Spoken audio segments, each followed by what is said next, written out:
1 2 1 2. It's your boy DJ Charlie washing the blood. We gonna plaster dip these turntables and take them from silver to black. Here we go. First off, check out these new Mark 1650s dropped in 2002, 2003 direct drive turntables. It got the 33 RPM, 45 RPM. They're made by Newmark. Right now, we're going to cover these joints with the plastic dip.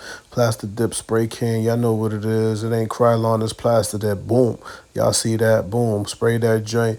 What I would have did, I would have covered it up. I should have covered it up with the tape or whatnot, but I just sprayed on top of these. Y'all see it all glistening. Had two of these joints. Bought one from the Smart Meat, bought another one off eBay.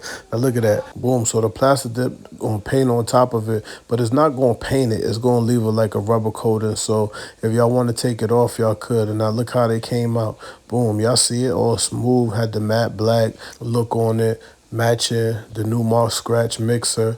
Nice right there. Boom. Y'all can make y'all old turntables come right back to life on the new tip. Shout out to everybody who watched. See y'all later.